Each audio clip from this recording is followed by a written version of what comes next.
So yun mga koys, ito na naman. Good morning sa inyo. So ito, kung nakikita nyo, ito na yung mga ibon natin. So ayan, lakas na panisalan. Maaga pa mga koys. Maaga tayong nagising para dito. So ito, kung nakita nyo ang dalawang bagong inakay natin, siyakit na natin sila dun sa taas. Ayan. So yun, nag-iingay na din yung ating ano dyan, bonsai. Ayan o. So ayan mga koys, pakita na natin sa taas. So yung gagamitin na lang natin is yung, yan, yung T-box kasi nandun sa taas mga koys. Bakit din natin yung kukuhanin, yun na lang gagamitin natin para sa mga ibon natin na to. So tara, kunin natin sila. Dito nga mga koys, kinuha ko na yung mga YB natin para ilagay dito nga sa kulungan o dito sa lalagyanan ng manok. Dito nga ay napaka-excited natin dahil nga itong mga ibon na to is lahi ng mga speedbird natin. So speedbird ni Insan Jampol at mispong speedbird natin na B2 lines. So dito nga ikakakit pa lang natin sa loop. Ayan nga, ang ganda ng panahon. Pero hindi tayo magtotos ngayon. Yan. So yung last update natin sa toss natin mga koys, kung napanood nyo, yung papunta na tayo ng Bekuran, pero hindi pa tayo nakakapag-toss sa mismong Bekuran, kaya abangan nyo yan. So ito na, hopefully hindi sila bugbugin ng mga dati-datian dito. Yan, kung napapansin nyo, inahalo natin sila sa mga tinotos natin. Okay lang yan mga koys, dito natin masusubok. Ito na yung pinakaunang training nila. Dati kasi mga koys, pagka naglalagay ako ng kalapati sa loob, siniwalay ko, meron silang kalahati na o baga, iba na north at saka south. Ngayon is pinaghalo ko na mga koys para din masubok yung abilidad ng mga ibon natin, kung kakayanin nila yung mga virus na dinadala ng mga to. Although yan, na-expose sila, pero yun na yung pinakaunang training nila para malaman natin kung ganun katibay yung mga bagong inakay natin. So ito yung unang ibon natin, kunin natin, nakit natin dito.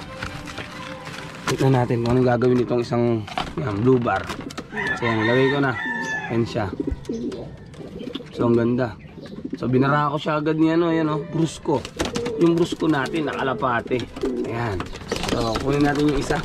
Kunin natin kung anong, paano sila i-welcome dito sa loop natin. Ito yung isa. Ayan. Yan. So yan na yung dalawa. So nagulat pa ito.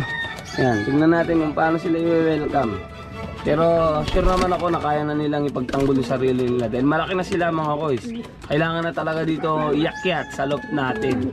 Dito mga inilabas natin na ano ngayon, lahi ni B2. Although nakakross sila sa John Harden, is mga blue bar. So talaga John Harden yung nakuha nilang kulay, yung mga lahi ng speedbird. So sana magbana dun sa mga lahi nung kay Insan Jampol na hindi nga kayang talunin sa Pangasinan. Tignan natin. So kapatid niya na yung mga ano dyan mga koys. Yung mga, ayan, yung nasa taas ko nakikita nyo to. Yan, itong dalawa na to. Si ano, White P at saka si White F. Yan, kapatid niya yung mga yan sa tatay. So kung nakakross lang yung dalawang ito doon sa white flight, kaya checkered white flight sila. Kung nakita nyo ito, blue bar. So nakakross to doon sa APR. Ano ni B2, kaya B2 lines din sila. Tingnan natin kung kakayanin nila yung pambubuli ni ano. Yan, ni Brusco. Si Brusco talaga ito, talaga makulit talaga yan.